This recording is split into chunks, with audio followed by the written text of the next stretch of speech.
자, 오늘 말씀 적어가겠습니다.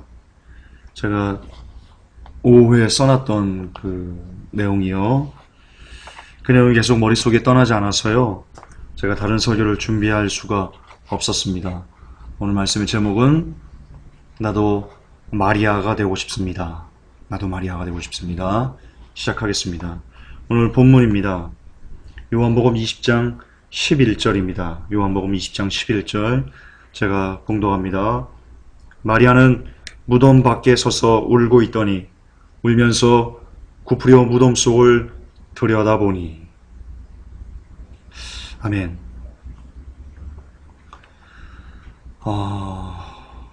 여러분, 이 구절에 지금 요한복음 20장 11절 마리아는 무덤 밖에 서서 울고 있더니 울면서 구부려 무덤 속을 들여다보니, 여러분, 이 구절에요,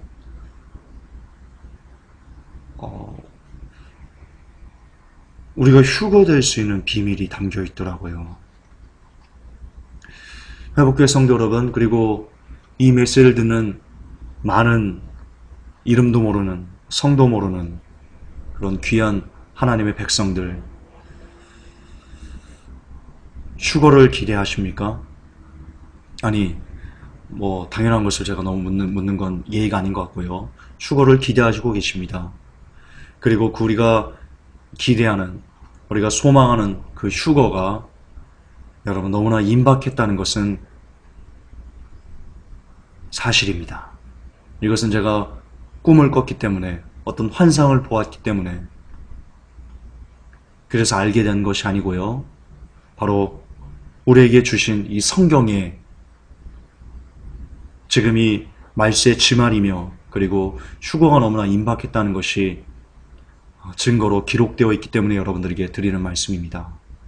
진실로 우리 앞에 이제 잠깐이면 오실 이가 오실 것입니다. 그분을 오랫동안 기다려온 분도 계실 거고, 이제 막 기다림을 시작하신 분도 계실 줄을 믿습니다. 그러나 오래 기다리셨던 분일지라도, 혹은 지금 이제 기다리기 시작하신 분일지라도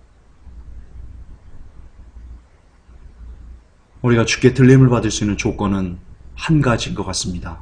그것은 예수님을 사랑하는 것입니다. 그렇습니다. 오랫동안 예수님을 고대하고 사모했던 분들도 지금 이제 얼마 남지 않은 삶을 준비하면서 세상이 치우치고 주님 사랑하는 것 외에 다른 것을 추구하게 된다면 그분이 오랜 시간 기다려왔던 그것들은 안타깝게도 주님께서 안타깝지만 어떻게 하실 수 없는 부분이 될 것입니다. 그런 차원에서 오늘 이 요한복음 20장 11절에서 마리아가 우리에게 보여준 그 모습은, 마리아가 우리에게 던져준 이 교훈은, 우리가 신부 준비를 함에 있어 이제 주님 맞을 그 준비를 함에 있어 어찌 보면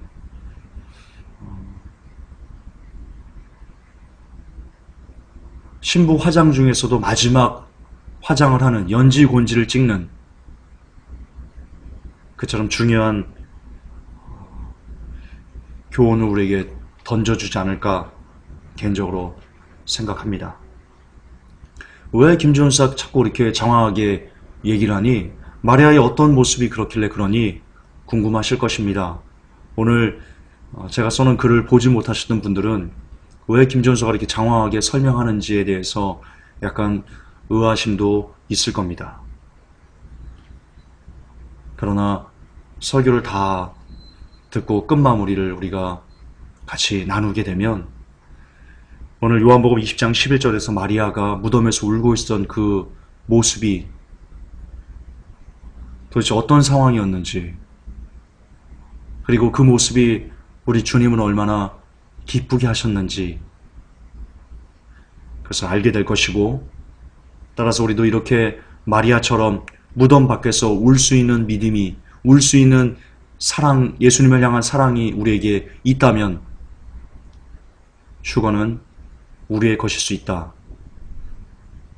물론 지금 저는 휴거를 목적으로 여러분 휴거 돼야 되니까 이렇게 된다 라고 말하는 거 아닙니다. 휴거 자체에 집중하는 것은 제가 글에도 써놨지만 우상 숭배입니다. 그러나 그럼에도 불구하고 제가 휴거에 대해서 얘기하는 것은요, 우리가 마리아처럼 이렇게 살아낼 수만 있다면 휴거는 자동적으로 우리에게 주어지는 하나의 복일 것이기 때문입니다. 여러분, 요한복음에서요, 예수님께서 오병이의 기적을 일으켰습니다. 그러자 사람들이 이구동성으로 이렇게 얘기했습니다. 저분이 메시아야. 저분을 우리 왕으로 모셔야 되겠어.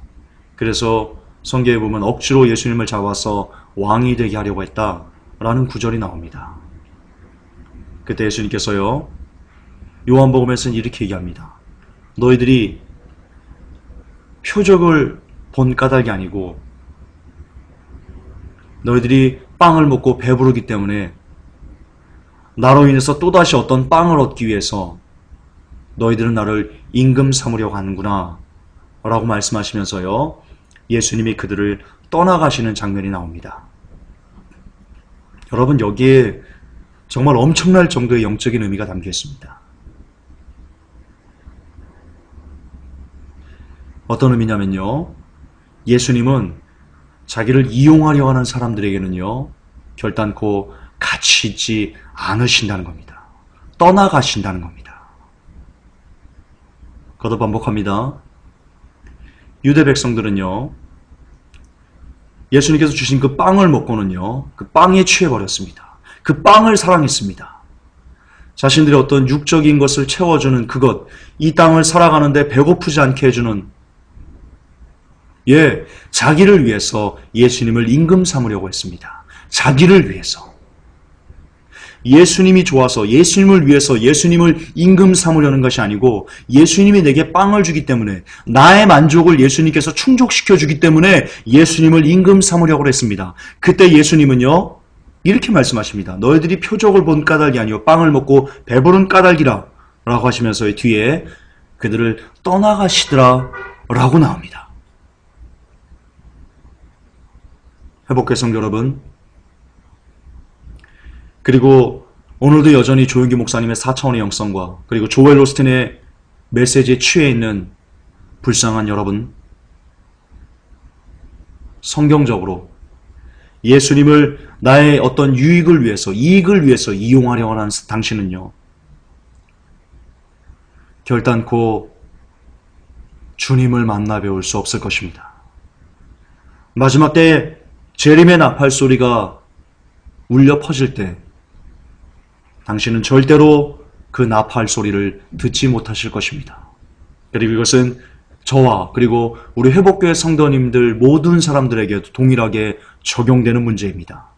그 누구도 예수 그리스도를 내 유익을 위해, 내 만족을 위해, 내 병을 치유해 주시는 분, 나를 부자로 만들어 주시는 분, 내게 아내를 주시는 분, 내게 남편을 주시는 분, 내 사업을 확장시켜주는 분, 이 교회를 부흥시켜주는 분, 목사님들 중에서는요, 그렇게 예수님을 이용하는 분들이 계십니다. 어쨌든 조금이라도 내 이익과 내 안녕과 내 만족과 내가 원하는 그 무엇을 가지고 예수님을 임금 삼으려는, 예수님을 구주로 삼으려는, 예수님을 주군으로 삼으려고 하는 사람들에게는요, 예수님께서 이렇게 말씀하십니다. 너 나를 표적을 본 까닭이 아니야. 너는 나 자체가 좋은 게 아니고 너는 내가 너의 어떤 것을 채워주기 때문에 너는 그것을 위해서 나를 섬기는 거야. 그러나 그런 사람들에게, 그런 너에게 나는 임금이 되어줄 수 없어 라고 예수님께서 선언하신다는 것을 기억하셔야 됩니다. 반드시 기억하셔야 됩니다. 그러므로 조용기 목사님의 4차원의 영성에서 나타나는 그 믿음들은 우리로 하여금 예수님이 우리를 떠나가게 하시는 믿음이라는 것을 기억하셔야 됩니다. 그러므로 조엘 오스틴 같은, 베니인 같은 이런 번영신학자들이 우리에게 쏟아내는 가르침들은 우리로 하여금 지옥의 불구덩이로, 지옥의 아랫목으로 우리를 던져넣는 그런 개쓰레기 같은 가르침이라는 것을 여러분들은 2번, 3번, 4번, 10번, 100만 번 새겨 들으셔야만 합니다. 조영기 목사는 회개하십시오.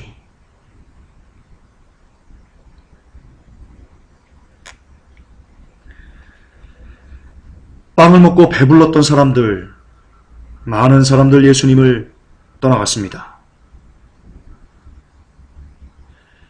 왜냐, 예수님이 그들에게 진짜 진리를 선포하자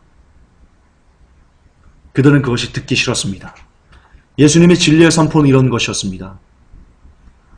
너희들 빵 때문에 나 좋아하면 너희들 나 만날 수 없어. 나는 죽으러 왔어. 그러나 이들에게 예수님이 죽으러 오셨다는 것은 그들의 기대에 부응하지 않는 말이었습니다. 그들은 속히 이분이 임금이 되어서 로마의 폭정으로부터 우리를 해방시켜 주기를 원하고 기대했습니다. 그러나 예수님은 이 땅에서의 회복이 그 마음이 아니셨습니다.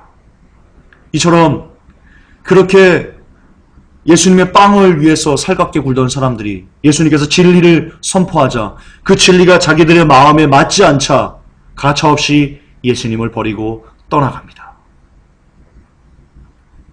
오늘날도 마찬가지입니다. 많은 사람들이 교회에 옵니다. 교회에 와서 전도도 우리가 그렇게 하죠. 예수 믿으면 복받아 집이, 예수 믿으면 건강해질 수 있어, 예수 믿으면 가정, 아이고 집이네 가정 지금 이상해? 아 남편이 막 안 들어와? 아 예수님 믿으면 남편 돌아오게 돼. 이런 식으로 전도할 때부터 예수님 믿으면 이렇게 돼. 예수님 믿으면 이 복을 받아. 예수님을 믿으면 저 복을 받아 라고 하면서 전도부터 예수님 주인이 아니고 예수님이 주인이 아니고 예수님의 손에 달려있는 그 무엇을 바라보게 전도를 합니다. 그렇게 전도되어 온 성도들이 교회를 가득가득 채우게 됩니다. 그때 혹 목사님이 강대상에서 설교단에서 진짜 바른 진리를 선포하면 여러분 예수 믿는다고 복 받는 거 아닙니다. 여러분 예수 믿으려고 복 받으시려고 예수님 믿으시면 안 됩니다. 라고 진짜 진리를 선포하게 된다면 그들은 그 목사를 내어 쫓거나 이단으로 만들거나 당회에서 결의해서 목사님을 내치거나 아니면 교회를 옮겨버립니다. 어떤 교회로 옮깁니까? 예수 믿으면 복 받아요 라는 교회로, 그들의 귀를 즐겁게 하는 교회로 옮겨버립니다. 마찬가지입니다. 예수님 때 일어났던 그 사건이 2000년을 훅 해서 지금 이 시간에도 이 시대에도 똑같이 재현되고 있습니다. 그 당시 예수님께서 떨어지는 예수님을 어떤 주는 어떤 빵을 위해서 왔던 사람들이, 그런 제자들이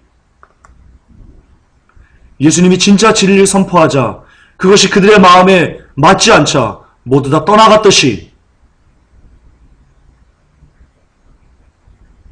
이 시대도 그 교훈은 우리에게 정확하게 일치합니다.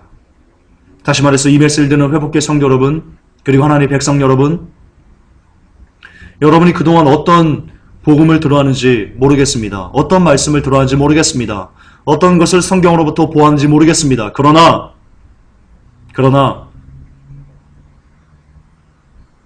예수 그리스도를 믿는 그 목적이 예수님이 주시는 그 무엇 때문이라면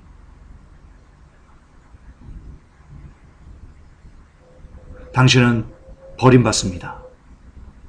칼빈주의자 여러분들, 여러분이 아무리 구원의 확신 떠든다 할지라도요, 여러분의 마음이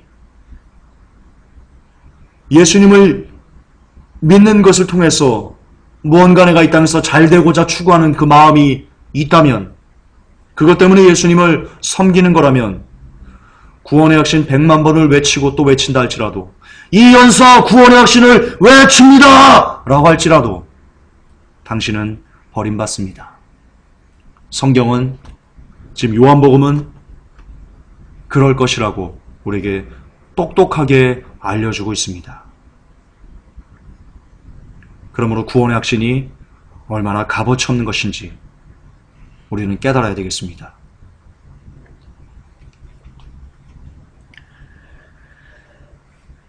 많은 사람들이 예수님을 떠나가실 때 예수님 마음이 슬프셨을 겁니다. 특히 예수님께서 십자가를 지실 때 그때는 그토록 살갑던 제자들마저 주군을 버리고 도망갔습니다. 우리가 아시듯 수제자였던 베드로는 심지어 예수님 앞에서 예수님을 저주까지 하면서 그렇게 2번이나 부인하고 도망갔습니다.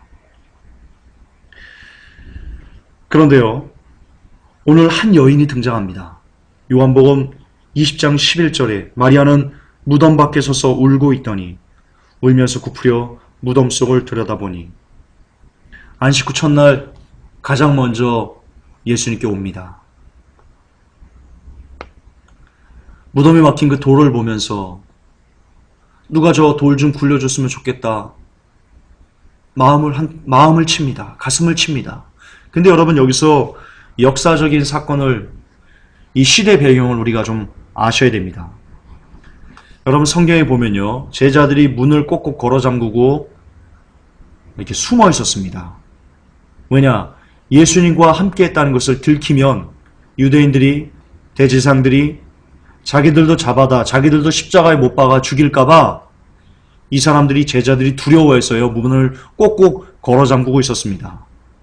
여러분, 왜 이 마리아가 제자들에게 가서 예수님께서 살아나셨다라고 할 때 두 명의 제자만 가서 달려가는 줄 아십니까? 10명의 제자는 왜 안 갔을까요? 10명의 제자는 두려웠습니다. 왜냐, 여러분, 상식적으로 생각해 보십시오. 유대인들이 어떻게 했습니까? 파수꾼을 세워서 그 무덤을 지키게 했습니다. 그리고 유대인들은 지금 제자들을 찾고 있었습니다. 따라서 무덤에 간다는 것은, 야, 나 여기 있다, 나 예수님과 같이 있다 라고 하는 자살행위나 마찬가지였던 겁니다. 근데 제자들은 두려워서 문을 걸어 잠그고 있으니까요. 근데 누가 갔습니까? 마리아가 갔습니다. 마리아는 몰랐을까요? 아, 내가 저 무덤에 가면 유대인들이 파수꾼을 세워서 지키고 있는데 저들이 나는 못 알아보겠지. 나에게는 해코지 하지 않겠지. 마리아가 그렇게 생각했을까요? 마리아의 마음에는 어떤 마음이 있었을까요? 그래, 잡아가려면 잡아가. 니들이 죄 없는 우리 주를 죽였어. 죄 없는 예수님을 죽였어. 그래, 나도 죽여봐! 라고 하면서, 나 죽어도 돼. 그렇지만 예수님의 시신을 내가 한번 봐야 되겠어.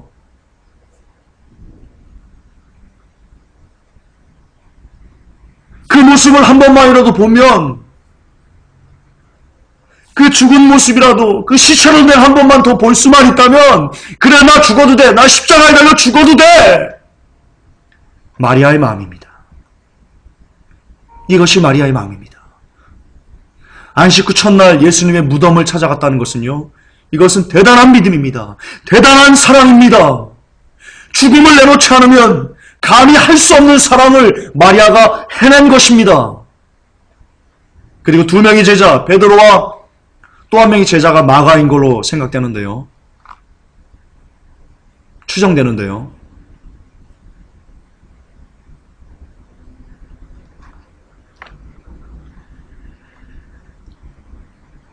그렇습니다. 예수님의 무덤에서 울고 있던 마리아, 그에게 왜 예수님께서 처음으로 나타나 주셨을까요? 왜 그러셨을까요?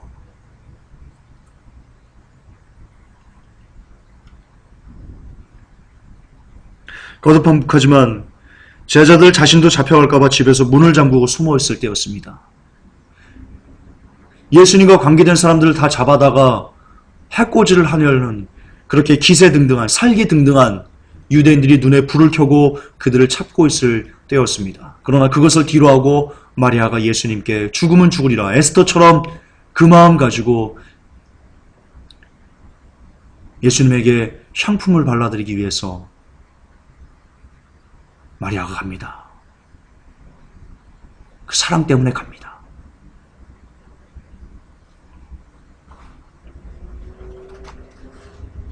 여러분, 이것을 통해서 마리아의 이 모습을 통해서 우리가 확신할 수 있는 한 가지가 있습니다. 무엇이냐면요, 마리아는 예수님의 존재 그 자체를 사랑했던 것입니다. 우리가 처음에 이야기를 풀 때 나왔던 것처럼 다른 유대인들은 빵을 주니까 예수님을 임금 삼으려고 했습니다.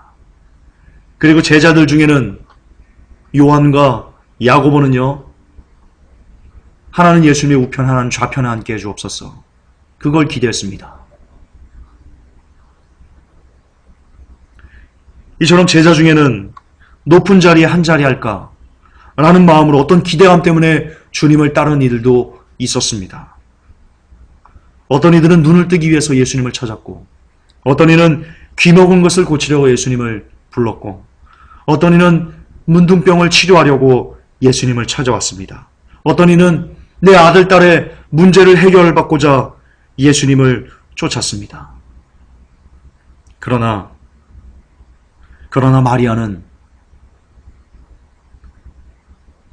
예수님께 어떤 것을 얻을 수 있어서 얻고자 하는 바람 때문에 안식 후 첫날 무덤을 찾은 것이 아니고, 다만 예수님이 좋아서, 오직 예수님을 사랑해서, 그저 예수님을 향한 그 마음 하나 때문에 그녀는 생명의 위협을 뒤로하고 무덤에서 울고 있었던 것입니다. 그러므로 부활 후 처음인, 여러분, 부활 사건이요, 인류 역사상 처음 있는 전무후무한 사건입니다. 예수님 이전에도 이후에도 다시 무덤에서 살아난 이는 예수님이 살리신 나사로가 있지만요, 어쨌든 무덤에서 잠자는 자들의 첫 열매가 처음으로 부활하시는 예수님입니다. 엄청난 역사적인 사건입니다. 이것을 가장 먼저 본 사람이 바로 마리아라는 것은, 그런 엄청난 인간이 받을 수 있는 복 중에 최고의 복을 받은 이 마리아라는 것은 어쩌면 당연한 겁니다. 마리아는 이것을 받아 마땅한 여인입니다. 그러셔야 됩니다. 예수님은 부활 후 첫 모습을 마리아에게 보여주신 것이 합당합니다. 왜냐, 다 버렸을 때 오직 그녀만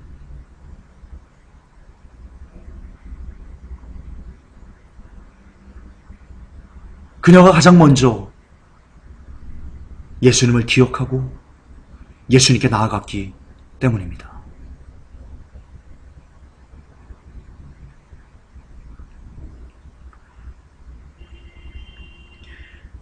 예수님의 마음이 얼마나 좋으셨을까요? 제 죽을 것도 모르고 그 무덤에서 마리아가 울고 있을 때 예수님이 그 모습을 보면서 얼마나 사랑스러우셨을까요? 왜냐, 마리아가 증명해낸 거거든요. 무엇을 증명했습니까? 예수님, 나는 예수님이 좋아요. 예수님을 사랑해요. 예수님이 내게 무엇을 안 줘도 예수님을 사랑해요. 예수님이 내게 부자가 되게 해주지 않아도 예수님을 사랑해요. 예수님이 내 질병을 고쳐주지 않아도 나는 예수님을 사랑해요. 나는 그냥 예수님이 좋아요. 라고 하는 그 고백을 마리아가 자신의 행함으로 증명해냈기 때문입니다. 오늘날 이 시대 많은 사람들이요, 한국교회 많은 사람들이요, 먼저 저부터요, 예수님 사랑한다고 얘기합니다. 입으로는 진짜 그럴싸하게 정말 예수를 위해서 살가죽이 벗겨질 것처럼 그렇게 순교할 수 있을 것처럼, 당장이라도 예수를 위해서 죽을 것처럼, 그렇게 양잿물이라도 마실 것처럼 그렇게 가슴을 치면서 소리칩니다. 그러나 막상 정말 예수님을 사랑한다는 증거를 보여야 될 때는 우리의 모습은 어떻습니까? 뒤로 빼지 않습니까? 그러므로 믿음은 행함으로만 증명될 수 있는 겁니다. 그러나 이 마리아는요, 자신의 행함으로 예수님을 사랑한다는 그 믿음을 증명해냈습니다. 예수님이 얼마나 좋으셨을까요, 마음이. 그러니까 아직 하나님께로 올라가시기도 전에 먼저 그렇게 울고 있는 마리아에게 나타나셔서 그 영광된 모습을 세계 최초로 보여주신 거겠죠.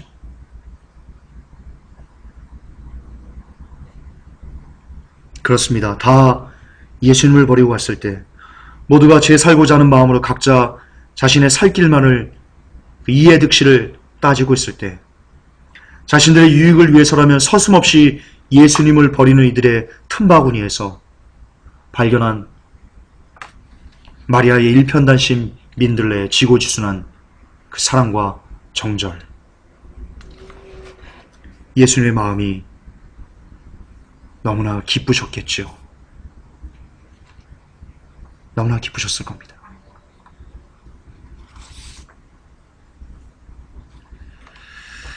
이 부분을 묵상하면서 저는 저도 모르게 주먹을 불끈 쥐었습니다. 그리고는 주께 이렇게 기도를 하곤 했습니다. 아니, 오늘 이렇게 기도를 했습니다. 주님, 나도 마리아가 되고 싶습니다. 나도 마리아처럼 예수님의 십자가에서의 그 임종을 지키고 무덤을 찾아간 그 여인처럼 주님을 믿는 것 때문에 어떤 유익이 내게 오지 않는다고 할지라도 오히려 유익은커녕 내 생명을 주께 내어드려야 되는, 나를 버려야 되는 그런 괴로움이 내게 임하게 된다 할지라도 나도 그냥 예수님이 좋아서 주님을 사랑한다고 고백할 수 있는 그런 사람이 되었으면 좋겠습니다. 라고 저도 모르게 두 주먹이 불끈 쥐어지며 그렇게 고백이 흘러나왔습니다. 한 여인이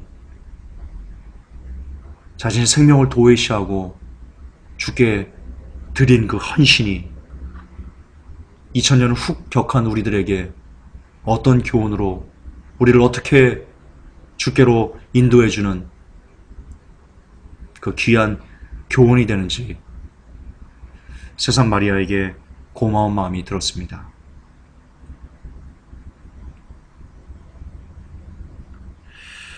그렇습니다. 오늘날 우리는 예수님에게 바라는 것이 너무나 많습니다. 너무나 많습니다.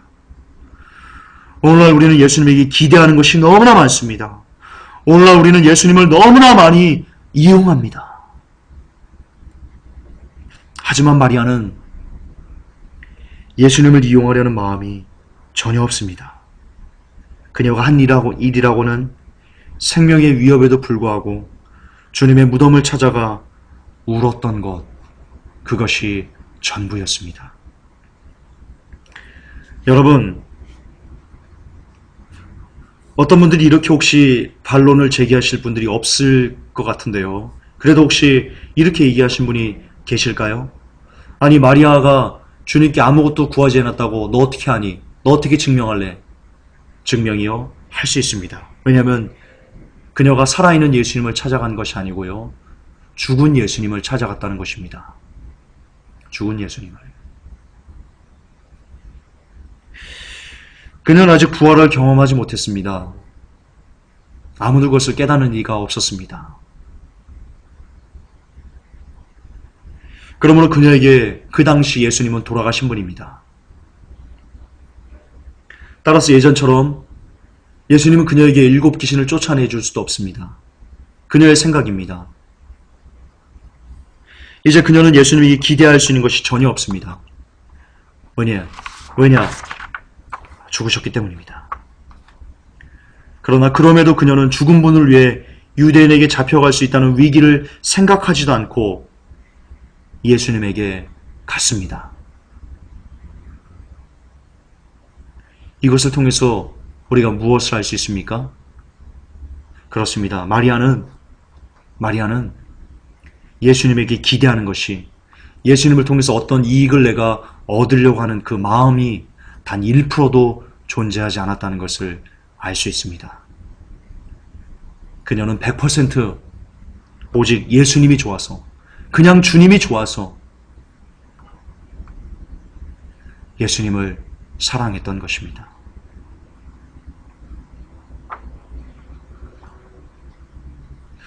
여러분, 왜 마리아는 이렇게 예수님을 아무것도 기대하지 않고 사랑할 수 있었을까요?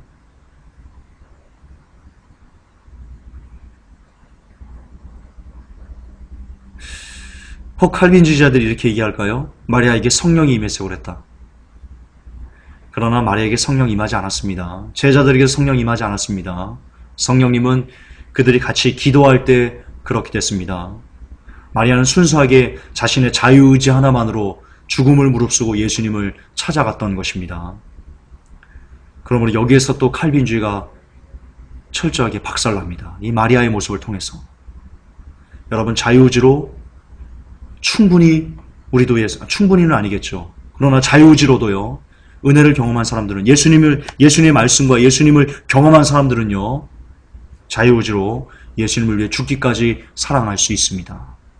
물론 성령님이 그에게 임하시면 더 잘 예수님을 위해서 죽을 수 있는 힘이 주어지는 거지요. 여러분, 제발 성령님에 대해서 여러분들이 칼빈주의식에 입각한 그 설교들 너무나 많이 오래 들어와서 지금 제가 잘 이해가 안 될지도 모르는데요. 증명하지 않습니까? 마리아 성령 받지 않았습니다. 그럼에도 불구하고 마리아는 자기의 생명을 도외시하고 주님께 갔습니다. 잘 새겨들으시기 바랍니다. 하나님께서 우리에게 주신 자유의지는 우리가 하나님을 찾아가라고, 하나님을 사랑하라고, 그것을 위해서 우리에게 주신 능력입니다.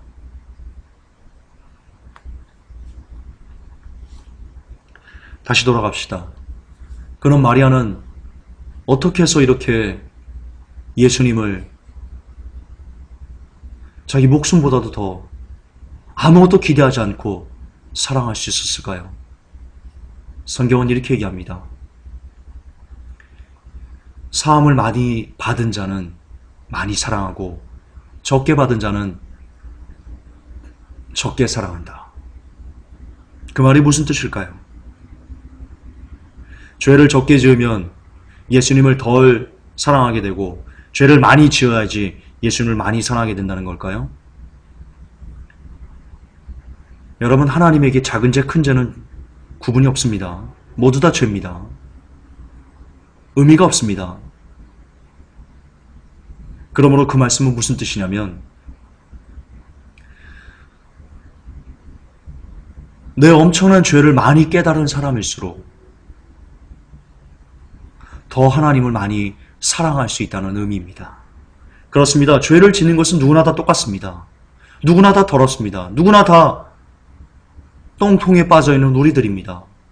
그러나 그 중에 어떤 사람은 내가 똥통 깊숙한 곳에 빠져있다는 것을 자각하면서 이 깊은 곳은 나를 건져내준 분이 예수님이라고 생각하며 예수님을 더 많이 사랑하는 사람이 있는가 하면 어떤 이들은 나는 발을 한쪽밖에 안 빠졌어요.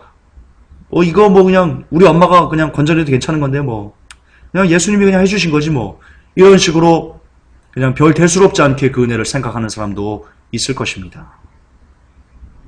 그러나 마리아는 자신의 죄를 많이 깨달은 사람입니다. 예수님이 아니었으면 나는 죽을 수밖에 없었어 라는 그 가치관이 마리아를 너무나 확고하게 지배했기 때문에 그녀는 그 받은 은혜를 기억해서 자신의 생명보다 더 주님을 사랑할 수 있었던 것입니다. 여러분, 이것이 우리에게 던지는 교훈이 아주 큽니다. 우리 중에는 예수님의 은혜에 대해서, 우리가 죄사함 받은 것에 대해서, 어떤 분들은 담배도 한 번 안 피고 술도 한 잔 안 마시면서 잘 살아왔다는 것 때문에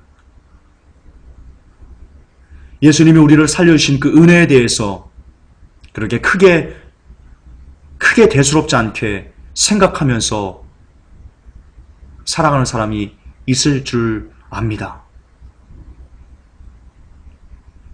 그래서는 예수님을 사랑할 수 없습니다. 그래서는 예수님을 목숨보다 사랑할 수 없습니다.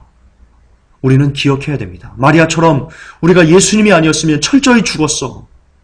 우리는 완전 개쓰레기였어. 라는 그 자각이, 그게 진짜거든요. 그게 진실이거든요. 여러분, 제가 나중에 성막에 대해서 여러분 설교를 할 건데요. 성막의 마지막 법궤를 가면, 지성소에 법궤를 가면 법궤 안에 아론의 쌍난 지팡이와 만나 그리고 십계명 이렇게 들어있습니다. 여러분, 그게 다 무엇을 상징하는 줄 아십니까? 우리의 범죄함을 상징하는 겁니다. 만나, 우리가 먹다가 불평했어. 우리가 죽었습니다. 십계, 모세가 던져버렸습니다. 우리의 불순종과 우상숭배를 보고요. 유대민족들의. 아론의 쌍난 지팡이. 야, 아론 너만 그러냐? 라고 하면서 대적할 때 그 모든 것이 다 우리의 비참함, 우리의 더러움을 상징하는 겁니다. 그러나 그 법궤의 속죄소 위에 예수님의 피를 뿌릴 때, 어린 양이 그 희생의 피를 뿌릴 때 하나님께서 그 죄악들을, 우리의 그 더러운 죄악들을 그냥 그대로 품어주실 거다라는 것에 대한 의미입니다. 우리는 이처럼 십계처럼 아론의 쌍난 지팡이처럼 이렇게 만나처럼 우리는 매일 매사 아무리 큰 은혜를 받아도 주님을 욕하고 아무리 큰 은혜를 받아도 주님께 삿대질하고 아무리 큰 은혜를 받아도 만족함이 없이 만나를 먹었으면 그렇게 처음에는 좋다고 하지만 나중엔 기름 섞인 과자 같다고 막 까끌까끌하다고 어떻게 이런 것만 먹냐고 불편한 그게 우리들의 모습이라는 것을 법궤는 너무나 세밀하게 가르치고 있습니다. 이게 모든 사람들의 마음입니다. 여러분, 술 한 번 잔도 안 마시면서 삶을 살아왔습니까? 담배 한 번도 안 피면서 삶을 살아왔습니까? 그러나 그럼에도 불구하고 당신은 쓰레기입니다. 우리 모두는 쓰레기입니다. 그게 우리의 존재 정체성입니다. 그러므로 예수님의 보혈이 아니고서는, 예수님의 은혜가 아니고서는 우리는 절대로 하나님 품에 들어갈 수 없습니다. 하나님을 만날 수 없습니다. 마리아는 이것을 자각했습니다. 예수님이 아니면 나는 죽은 목숨이었습니다. 그리고 그 마음이, 그 받은 은혜에 대한 그 감격이 자신의 생명을 뒤로하고 도외시하고 빈 무덤을, 아니 그 무덤을 찾아가는 그 발걸음이 되었던 것입니다.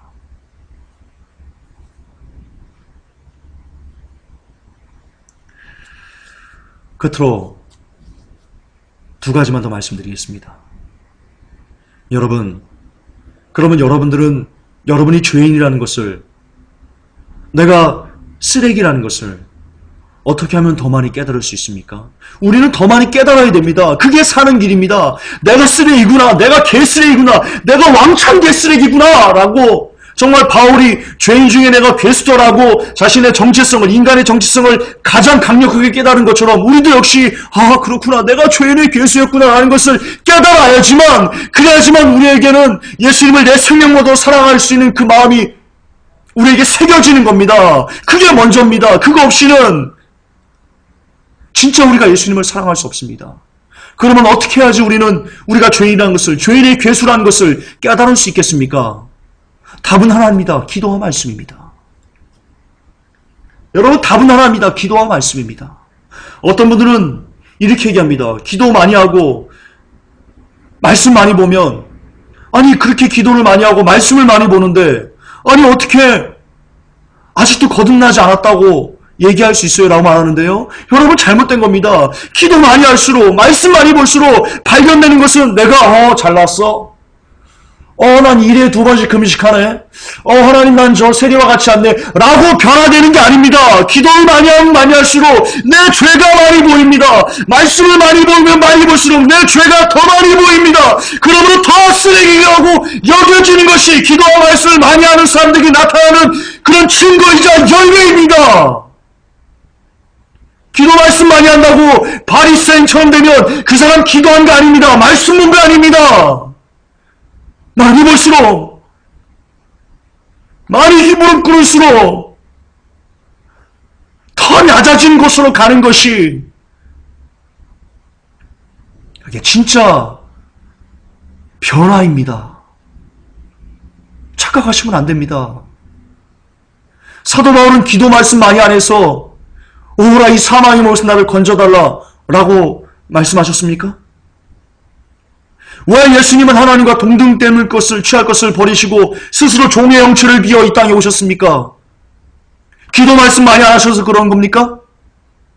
아닙니다. 누구보다 기도 말씀을 사도 바울이 많이 했기 때문에 내가 죄인 중에 계십니다 라고 말할 수 있었던 겁니다. 그렇습니다, 여러분. 기도 말씀 많이 하면 진짜 우리의 죄가 보입니다. 남들은 야, 뭘 그거 갖고 죄라고 그래 라고 하는 것조차 죄라는 것을 깨닫게 되고 이 죄를 어떻게 해결할 수 없어서 주께 울부짖을 수밖에 없는 그런 가난한 심령이 될 수밖에 없는 겁니다. 정말 깨달으십시오. 그렇습니다.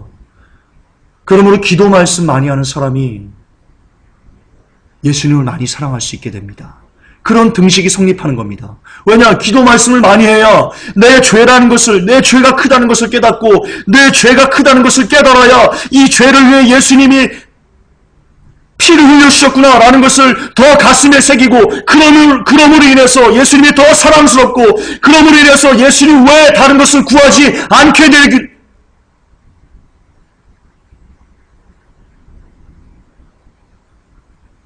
되기 때문입니다.